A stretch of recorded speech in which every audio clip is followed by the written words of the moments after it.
The backstory of Five Nights at Freddy's is a convoluted mess, with nearly every fact being shrouded in mystery. To list off a few of the biggest questions: who exactly was the killer? How many victims were there specifically? What happened to the victims? And why are the animatronics attacking you in the first place? Well, I believe I have a possible answer to all those questions and more, starting with the first one, the killer's identity. While this question seems unanswerable, it's because we haven't realized the question itself is wrong. There wasn't one killer, there were two, and one of them was you. Before I go deeper into this theory, I need to show you a timeline of the Freddy's food chain, because understanding how many locations there were can dictate the rest of the theory. First, we know there was a small establishment known as Fredbear's Family Diner, as referenced by the phone guy in Five Nights at Freddy's 2. This was the first Freddy establishment, and is yet to be included in any of the games as a playable location. Then there was a second location, the first Fazbear location, which was eventually closed down for a murder case, which is detailed in the news clippings of Five Nights at Freddy's 1. This old Fazbear pizzeria, the first pizzeria, also explains all the new posters and advertisement in the second game. Then, we get to the third location, or the setting of Five Nights at Freddy's 2. This is the first location to be featured in a game, set in 1987, and was where Jeremy Fitzgerald worked. Then we have the third and final Freddy Pizzeria location, the setting of the first game. This is the last pizzeria in the Fazbear chain. Finally, we have Fazbear's Fright, the setting of Five Nights at Freddy's 3, and your battle with Springtrap. Now, that's 5 locations, 3 pizzerias, and a whole lot of shutdowns. Now, we can progress through the theory. First off, people have theorized that there were 2 killers for a long time, based on the fact that there are 2 different sprites for the purple guy in the death games in Five Nights at Freddy's 2. Now with Five Nights at Freddy's 3 out, we can affirm this belief. The first murderer, whose identity is unknown, but may be revealed in the recently announced 4th game, murdered 1 child at Fredbear's Diner, and 5 children at the first Fazbear location. How do we know this? Well, if we take a look at the cake minigame for Five Nights at Freddy's 2, we can see 1 child outside the establishment, who was attacked and killed by a light purple man sprite. Remember that sprite. This is the setting of the diner, as shown by the fact that only Freddy works there, and the building is very small. This child's soul would go on to possess the first animatronic, which we'll get to in a second. The next arcade game we need to look at is Foxy's game. In this game, Foxy runs out to meet 5 children, before eventually finding all of them dead. Who do you see before you find the children's corpses? The light purple sprite. Obviously, this is the same man. Foxy's game takes place at the second location, the one that was created after the diner closed down and sold its rights to the character of Freddy. This is a tally of 6 dead children, 1 at the diner and 5 at the first Fazbear Pizzeria. These souls would go on to possess the puppet, and then Freddy, Bonnie, Chica, Foxy, and Golden Freddy. We also know from the Five Nights at Freddy's 3 arcade game that this purple guy would eventually end up dead inside the Springtrap suit, killed after it closed on him while he was wearing it. If purple guy died in that suit, then shouldn't the murders end there? Well, obviously they didn't, because in Five Nights at Freddy's 2, the third location in our timeline, Phone Guy tells you of another set of murders. Little does he know, he's talking to the murderer.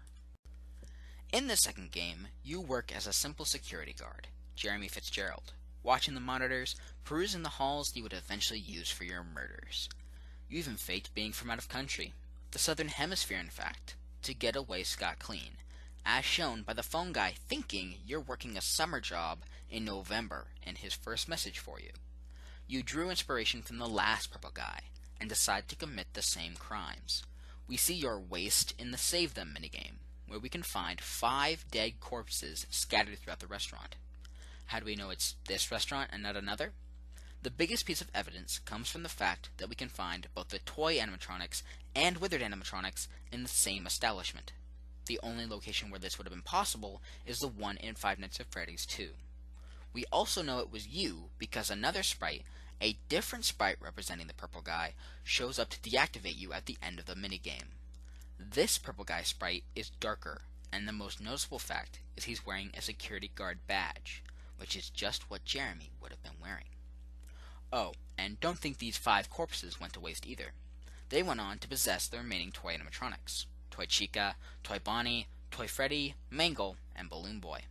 That's 11 victims and 11 enemies in Five Nights at Freddy's 2. A perfect match. Now, obviously, if you murdered the souls possessing the toy animatronics, then they should be mad at you.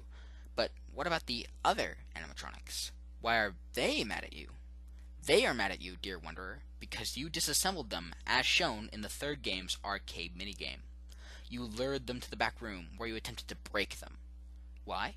Because you did your homework.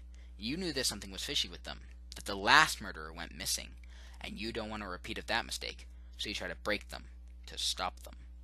That obviously doesn't work, seeing as now you've made them your enemy, and they join the toys in getting revenge. But you survive! You make it through your 5 nights, even taunting them by coming back a 6th night and escaping alive.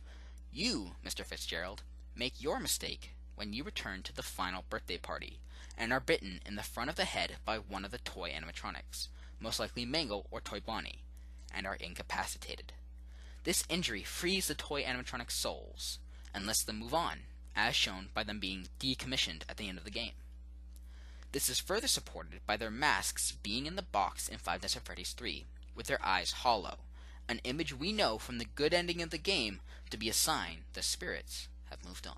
Oh, and Fritz Smith, the day security guard from Five Nights at Freddy's 2 we all thought was the murderer, was simply framed by Jeremy, and was the man we learned about in the first game's news article clippings, where a man was arrested for the murders. An innocent man.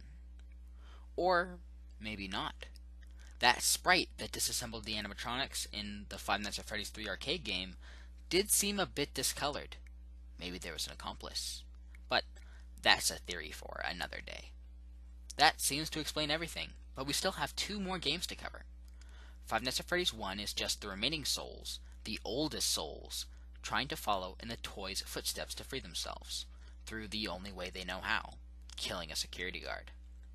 While this hate is wrongly placed, you can't blame them. They can't have been more than kids in Five Nights at Freddy's 2, so it's understandable to make a mistake. Five Nights at Freddy's 3 is when you come face to face with the first killer in the form of Springtrap, and free the souls of the original victims. Or do you? We'll see in Five Nights at Freddy's 4. Do you agree? Do you disagree? Tell me in the comments, and add anything that you think needs to be added. Is there a factor that I forgot to consider? Is there a factor that I did consider that you think wasn't important? Go ahead and tell me. I'd love to solve this mystery once and for all. Well, all that's left to be said is, I hope you have or had a wonderful day. Bye.